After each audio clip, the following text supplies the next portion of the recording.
Opposition के लिए तूफान है आप, पाकिस्तान के कप्तान हैं आप, पाकिस्तान के खान हैं आप, इमरान खान हैं आप।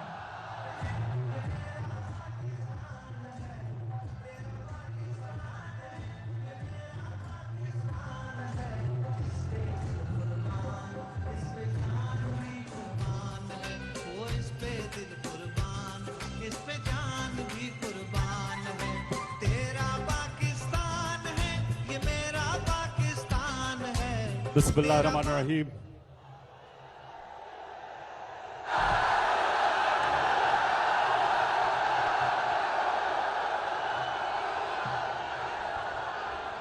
इय्याका नअबुदु व इय्याका नस्तईन। सबसे पहले कमालिया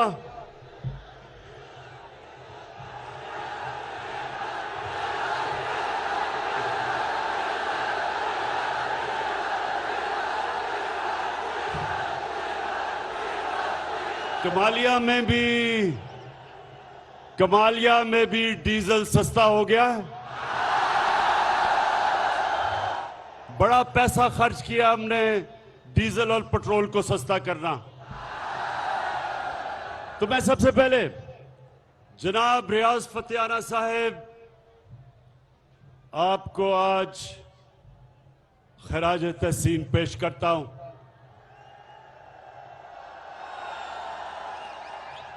माशाअल्लाह, मैं नहीं समझता था कि कमालिया में इस तरह का पंडाल आप भरेंगे जिसमें नौजवानों के अलावा हमारी बहनें, हमारी ख्वातीन भी आएंगी। आपको मैं मुबारक देता हूं।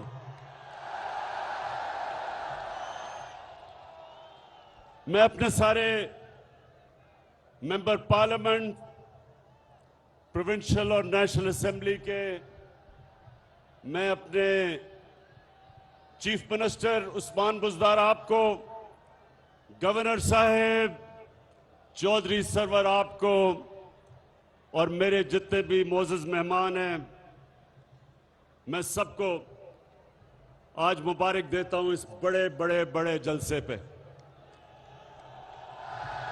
अच्छा, मैं आज अपनी आपसे जो बातचीत है वो शुरू करता हूं शुक्रिया अदा करने के लिए। किसका शुक्रिया अदा करने के लिए? सबसे पहले आसिफ जरदारी, आपका शुक्रिया।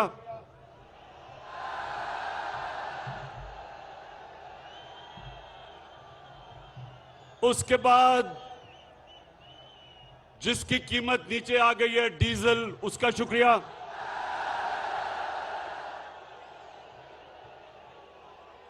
लेकिन सबसे ज्यादा मैं शुक्रिया अदा करना चाहता हूं जो पाकिस्तान का जूते पॉलिश करने वाला एक्सपर्ट, जूता देखता है तो पॉलिश शुरू कर देता है, वो है मकसूद चपरासी वाला शहबाज शरीफ। मैं इन तीन का आज इसलिए शुक्रिया अदा करता हूं कि इन्होंने, इनकी शक्लें देख के लोगों को इतना खौफ आया कि ये फिर से वापस ना आ जाएं, कि अल्लाह ने सारों के दिल मेरी तरफ मोड़ दिए। मैं आपका बहुत बहुत शुक्रिया अदा करता हूं।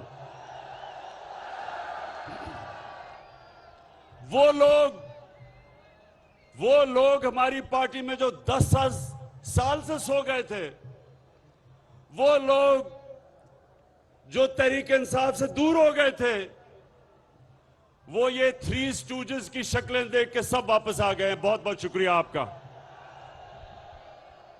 लेकिन मेरे पाकिस्तानियों, कमालिया के बाशऊर लोगों, मेरा आज का यहां आने का सबसे बड़ा एक मकसद है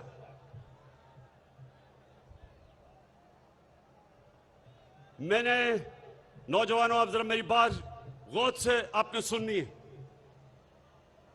कि मेरी जितनी उम्र है सारी दुनिया फिरा हूं मैं। कोई दुनिया का शायद ही मुल्क है जो मैं नहीं देखा। बरतानिया का जो सारा निजाम, उनकी जमहूरियत, उनका सारा एडमिनिस्ट्रेटिव सिस्टम, उस कौम का किरदार मैंने बड़े गौर से अंदर से देखा है। शायद ही पाकिस्तान में, बल्कि कोई पाकिस्तान में सियासतदान है ही नहीं ऐसा जो इतना,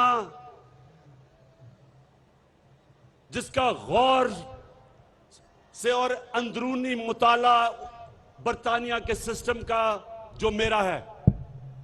तो मैं जो आपको नौजवानों, क्योंकि नौजवान आप इस मुल्क का मुस्तकबिल है, तो जो मैं आपको पैगाम देना चाहता हूं वो ये कि जब तक एक कौम अच्छे की और बुरे की तमीज नहीं करती, वो कौम मर जाती है। मौलाना रूमी से किसी ने पूछा कि मौलाना साहब एक कौम कैसे मरती है, तो मौलाना रूमी ने कहा कि दो दरख्तों की मिसाल दी। एक बहुत खूबसूरत दरख्त, खुशबूदार, और एक बड़ा बदसूरत दरख्त। कहता इन दोनों दरख्तों के अंदर जब एक कौम फर्क करना खत्म हो जाता है, यानी कि अच्छे और बुरे की कौम तमीज खत्म करती है, मर जाती है। जो वो माशरा मैंने अंदर से देखा है, नौजवानों, जो माशरा मैंने देखा है, अल्लाह का हुक्म है कुरान में, बार बार अल्लाह ने हुक्म दिया कुरान में, अमर बिल मारूफ। उसका हुक्म यह है कौम को, हुकूमत को नहीं। हुकूमत को उसने कहा कि कानून की बालादस्ती कायम करो, इंसाफ दो, फलाई रियासत बनाओ, इंसानियत का निजाम लेके आओ, जो आपका कमजोर तबका उसकी मदद करो। लेकिन अवाम को अल्लाह ने हुक्म दिया है कि तुम अच्छाई के साथ खड़े हो और बुराई के खिलाफ जहाद लड़ो। अल्लाह ने इंसानों को ये सुने नौजवानों, जब आप अच्छाई देखते हैं, बुराई देखते हैं माशरे में,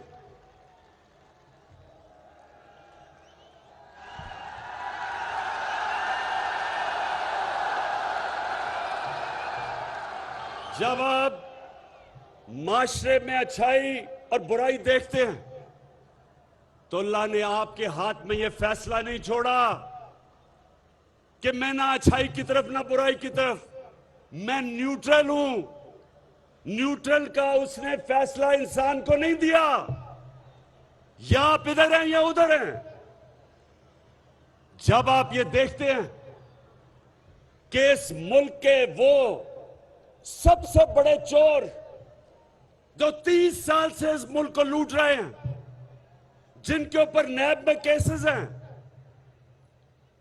जिनमें से एक का नाम ले तो लोग डीजल डीजल क्यों शोर मचाते हैं।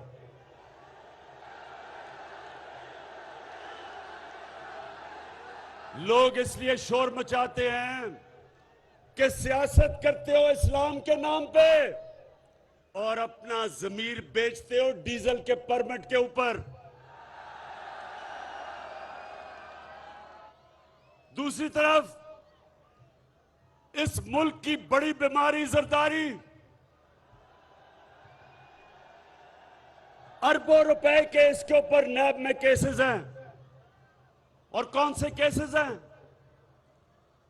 फेक अकाउंट्स के, जाली अकाउंट्स, इन्होंने चोरी का पैसा जाली अकाउंट्स में डाल के बाहर भेजा।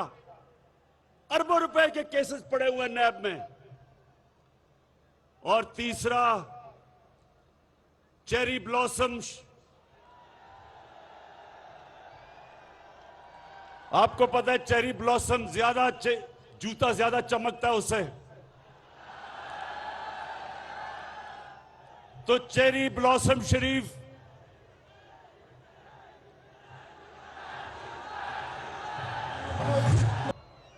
अब शहबाज शरीफ का सुन लो। एक दिन पता चलता है कि इसका चपड़ासी जिसका नाम मकसूद था, उसके बैंक में सिर्फ 375 करोड़ रुपया आ जाता है और सारे नौकरों के बैंकों में 1600 करोड़ रुपया आ जाता है। अब इसका केस लगा हुआ है, इसके केस का फैसला होना है। अभी तक बचता रहा है। कभी कमर में दर्द हो जाती है, कभी वकील नहीं आता, कभी जज को टाइम ले लेता है। इसको भी पता है कि इसका टाइम आने वाला है। इसको पता है कि अगर ये इमरान खान और थोड़ी देर चल गया तो शहबाज शरीफ ने जेल में जाना है।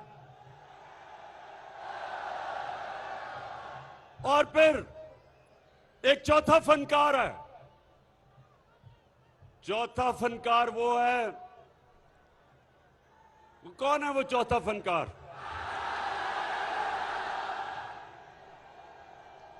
लंदन में बैठा हुआ है। उसका अब जरा उसका सुनो, उसका केस क्या है? पहले तो अदालत से वो मुजरिम करार दे दिया गया। उसकी बेटी के नाम पे पैनमा पेपर के इंकशाफ में पता चला कि 4 बड़े बड़े अरबों रुपए के लंदन के सबसे महंगे इलाके में 4 बड़े बड़े महलात उसकी बेटी के नाम पे निकल आया। हमने तो नहीं निकाले, पैनमा पेपर के अंदर आ गया। अब उसका भी केस चल रहा है। तो ये सारे नैबज़दा इकट्ठे हुए, इन सारों ने मिलके कहा कि देखो, पहले तो हमने सोचा था कि इमरान खान अभी गया, जब हमारा मुल्क आए तो दिवालिया निकला हुआ था। सारों ने कहा कि तुम मुल्क को निकाल ही नहीं सकता। वो मुल्क निकल गया। फिर कोरोना आ गया। जब कोरोना आया,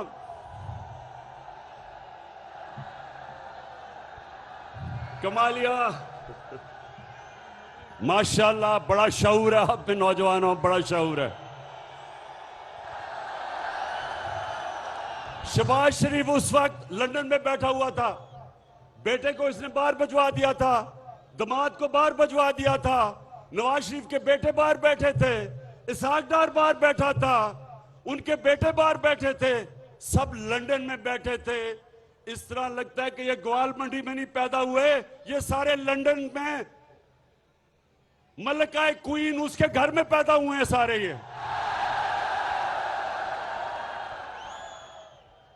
इसहाक डार माशाल्लाह बड़े मेहनत कश थे। उनके वालिद साइकिलों की दुकान थी। आज अगर आप उसका रहन सहन देखें और उसके बच्चों का, तो आपको पता चलेगा कि कितना पैसा इस मुल्क का ये लूट के बाहर लेके गए हैं।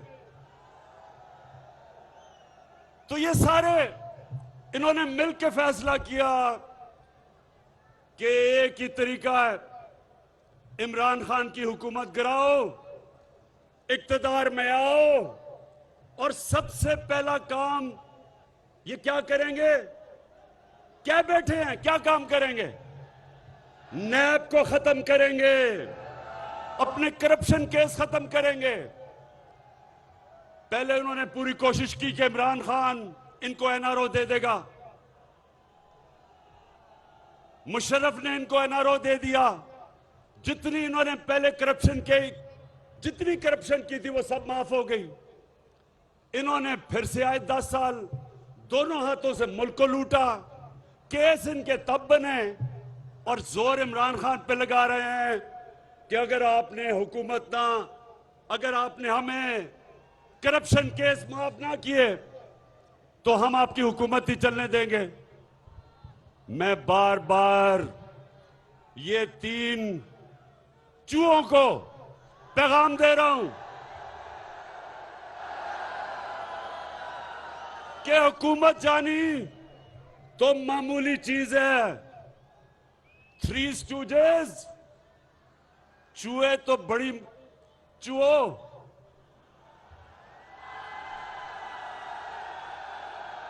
हुकूमत जानी तो मामूली चीज है। मेरी जान भी चली जाए तुम्हें मैं कभी नहीं छोड़ूंगा। इनकी कोशिश है कि ये हुकूमत कराएं, इक्तदार में आए, नैब को खत्म करें, करप्शन केसेस खत्म हों, और जब भी करप्शन केसेस खत्म होंगे वो भगौड़ा जो लंदन बैठा है वो जल्दी जल्दी पाकिस्तान वापस आएगा। और वो वापस आके क्या करेगा? वो सबसे, ये सुन लो मेरी कौम, इसने करना क्या आके, ये नंबर 1 चीज क्या करेगा आके? ये आते साथ ही पहले इलेक्शन कमीशन तो इसके कंट्रोल में है, अखबारों के अंदर पैसा चलाएगा। लिफाफा सहाफत इसने शुरू की थी जब ये पहली दफा चीफ मिनिस्टर बना। इसने मीडिया को पैसा चलाना है। इलेक्शन कमीशन पहले इसके साथ है। इसने उसके बाद, सुन लो ये, उसके बाद ये पाकिस्तान की अदलिया के ऊपर हमला करेगा, क्योंकि जो करप्ट आदमी होता है वो कभी आजाद अदलिया को चलने नहीं देगा। ये वाहिद जमहूरियत के अंदर ये पहली दफा हुआ होगा कि डंडों से इन्होंने सुप्रीम कोर्ट के ऊपर हमला किया और सज्जाद अली शाह को भगाया और फिर ब्रीफ केस दिए जजेस को। इसकी पुरानी आदत, ये सुने जरा, मैं नौजवानों आपको बताऊं, क्योंकि मैं तो नवाज शरीफ को तब जानता था जब बेचारा पूरी कोशिश कर रहा था क्रिकेट खेलने की, और जब क्रिकेट भी खेलता था मैं, और ये सब पता चलवा लें आप, ये जमखाना में क्रिकेट खेलता था, क्रिकेट भी खेलता था अपने अंपायर खड़े करके। एक अंपायर चीफ सेक्रेटरी होता था, दूसरा अंपायर लाहौर का कमिश्नर होता था, और उधर भी रोंदी मारता था, आउट हो जाता था, अंपायर नॉट आउट दे देते थे। ये कभी कोई मैच अंपायर को मिला के नहीं खेला आज तक। उसके बाद इसने सहाफत पे पैसा चलाया, इसने जजेस खरीदे, इसने लाहौर के एलडीए के प्लॉट्स दे के जजेस को खरीदा, इसने छांगा मांगा की सियासत शुरू की, मेंबर ऑफ पार्लियामेंट की कीमत लगाई, उनको छांगा मांगा के रेस्ट हाउस में बंद किया। इसलिए बंद किया कि दूसरी तरफ भी बोली लग रही थी। यानी भेड़ बकरियों की तरह पहली दफा पाकिस्तान के सियासतदानों ने अपने आप को बेचना शुरू किया। ये नवाज शरीफ ने शुरू किया, तो ये अब आएगा, ये अदलिया के ऊपर हमला करेगा। अभी से ये अदलिया को तकसीम कर रहा है, अभी से सुप्रीम कोर्ट के अंदर जजेस को अपने साथ मिला रहा है। ये कभी आजाद अदलिया को चलने नहीं देगा, क्योंकि इसने अपने केसेस खत्म करने हैं। और फिर ये सुन लो, जो अगला हमला करेगा, ये इसका अगला हमला होगा पाकिस्तान की फौज के ऊपर। अभी तक जितने भी आर्मी चीफ आए हैं सबके साथ इसके इख्तलाफात हुए। खुद पहले आर्मी चीफ बनाता है, उससे इख्तलाफ क्यों होता है? अब मुझे बताओ नौजवानों, क्यों इसका आर्मी चीफ के साथ इख्तलाफ होते हैं? इसलिए कि आर्मी के पास जो एजेंसीज हैं उनको सबसे पहले पता चल जाता है इसकी चोरी का, और ये कंट्रोल करना चाहता है। बाकी इदारे कंट्रोल कर चुका होता है, फौज से इसको डर होता है, फिर इसकी पूरी कोशिश होती है फौज को कंट्रोल करने की, फिर इसका इख्तलाफ होते हैं आर्मी के चीफ के साथ, और फिर ये छुप छुप के पिछले दौर में नरेंद्र मोदी से मिल रहा था। बरका दत्त अपनी किताब में लिखती है कि नेपाल में जनाब नरेंद्र मोदी और नवाज शरीफ छुप छुप के मिल रहे थे, जैसे कि कोई रोमांस चल रहा है इनके बीच में। और वहां वो लिखती है अपनी किताब में कि छुप के क्यों मिल रहे थे, क्योंकि नवाज शरीफ को अपनी फौज से डर लग रहा था। तो कमालिया और मेरे पाकिस्तान के लोग जो आप देख रहे हो, ये जो डॉन लीग्स थी वो क्या थी? हिंदुस्तान को पैगाम पहुंचा रहे जी कि मैं तो दोस्ती करना चाहता हूं, फौज नहीं मानती। उधर से जरदारी, उसने क्या किया? मेमो गेट क्या था? हुसैन हक्कानी उसका एम्बेसडर अमेरिकनों को कहता है कि जनाब आसिफ जरदारी को पाकिस्तानी फौज से बचा लो। ये हैं वो लोग जो अपने पैसे के गुलाम हैं। ये कभी आपके लिए आजाद फॉरेन पॉलिसी नहीं बना सकते। शहबाज शरीफ ने जब कहा कि पहले तो उसने कहा कि जी इमरान खान को यूरोपियन यूनियन के एम्बेसडर्स की तनकीद नहीं करनी चाहिए थी। क्यों नहीं करनी चाहिए थी शहबाज शरीफ? उन्होंने प्रोटोकॉल तोड़ा था। कभी भी एम्बेसडर्स इस तरह की स्टेटमेंट नहीं देते। और दूसरी चीज, जो यूरोपियन यूनियन की काउंसिल का प्रेसिडेंट, उसने मुझे कॉल किया। उसने कहा इमरान खान, हम तुम्हारी मदद चाहते हैं कि रूस की और जो यूक्रेन की लड़ाई है, तुम्हारी तरह के लीडर हम चाहते हैं जो बीच में पड़ के अमन लेके आए। शहबाज शरीफ जूते पॉलिश करने वालों को ये नहीं पूछते, लोग उनकी इज्जत नहीं करते। और फिर शहबाज शरीफ ने कहा एब्सोल्युटली नॉट, इमरान खान को नहीं कहना चाहिए था। बताएं आप, इमरान खान को कहना चाहिए था या नहीं? शहबाज शरीफ एब्सोल्युटली नॉट क्यों कहा था इमरान खान ने? क्योंकि हमने अमेरिका की जंग में शिरकत की, उनको अपने बेसिस दिए। उन्होंने यहां से जब जंग की अफगानिस्तान में, हम शरीक हो गए। 80,000 पाकिस्तानी उन्होंने अपनी जान की कुर्बानी दी।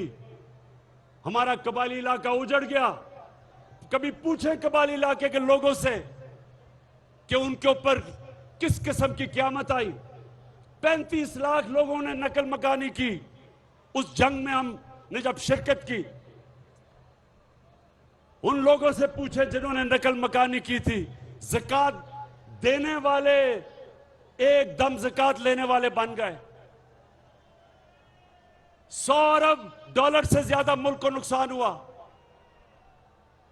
तो शहबाज शरीफ मुझे बताएं क्या मिला पाकिस्तान को? हमने जब उनकी जंग में शिरकत की, क्या मिला पाकिस्तान को? हमें बुरा भला कहा गया, हमें कहा तुम दोगले हो। अफगानिस्तान में जब जंग नहीं जीती गई, पाकिस्तान को जिम्मेदार ठहराया। मैं ये कभी नहीं कहता कि हम किसी से अपने ताल्लुकात खराब करें। मैं कभी नहीं कहता कि हम अमेरिका या यूरोपियन यूनियन से अपने ताल्लुकात खराब करें, बल्कि अच्छे करने चाहिए। लेकिन शहबाज शरीफ, मैं ये कहता हूं कि ताल्लुकात अच्छे करने में और उनके जूते पॉलिश करने में बड़ा फर्क है।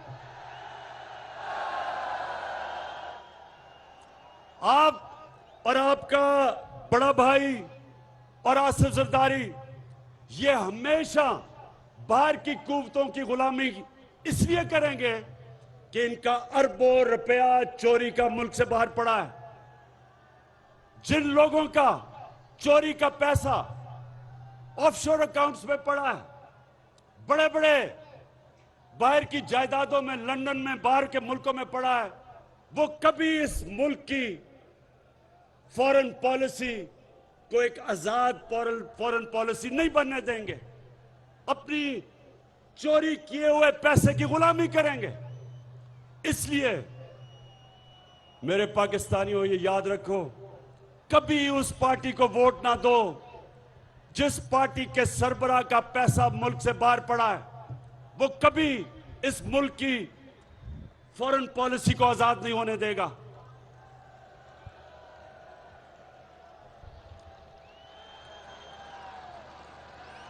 और दूसरी चीज, नौजवानों, अब दूसरी चीज, ये चोरों का डोला क्यों इकट्ठा हो गया?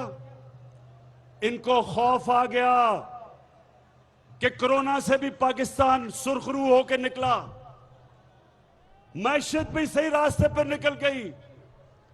हमारे किसानों के पास कभी भी इतना पैसा नहीं आया जो आज हमारे किसानों के पास आया है। कभी फसलों में इतना पैसा नहीं था, कभी पैदावार इतनी नहीं थी जो हमारे जमाने में। सारे बर्रे सगीर में अभी रिपोर्ट निकली है कि सारे बर्रे सगीर में सबसे कम बेरोजगारी पाकिस्तान में है। हम सबसे आगे हैं रोजगार में। और जब महंगाई है, आलमी महंगाई, तो पाकिस्तान अभी भी वो मुल्क है जिधर दुनिया के मुकाबले में हमारी महंगाई कम है।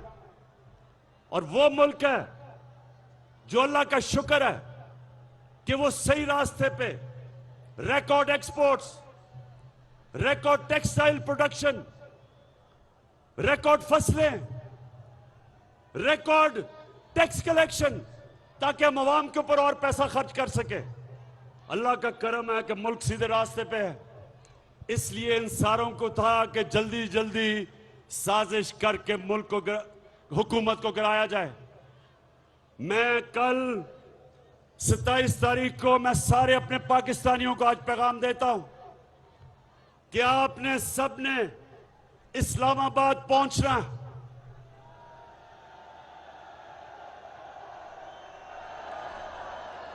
आप सबने इस्लामाबाद इसलिए पहुंचना है, अल्लाह का हुक्म है, अमर बिल मारूफ, कि जब आप देख रहे हैं कि हुकूमत को कैसे गिरा रहे हैं, 20 से 25 करोड़ रुपया हमारे एमएनएस को देके उनका जमीर खरीद रहे हैं खुलेआम।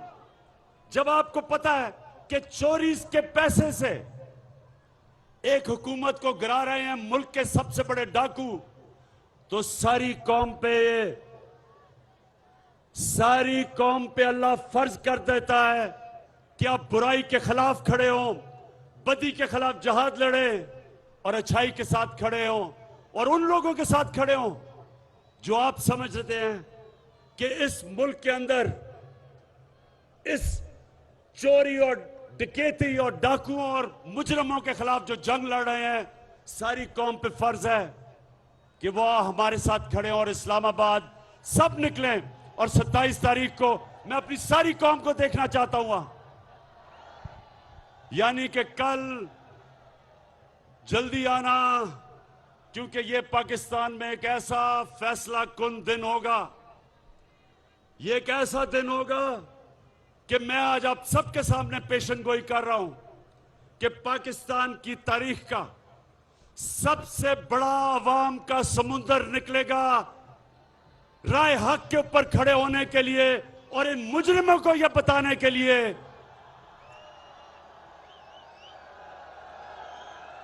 इन मुजरिमों को यह पैगाम देने के लिए कि तुम्हारी तरह के चोरों के इस मुल्क की लूटमार करने के दिन खत्म हो गए हैं।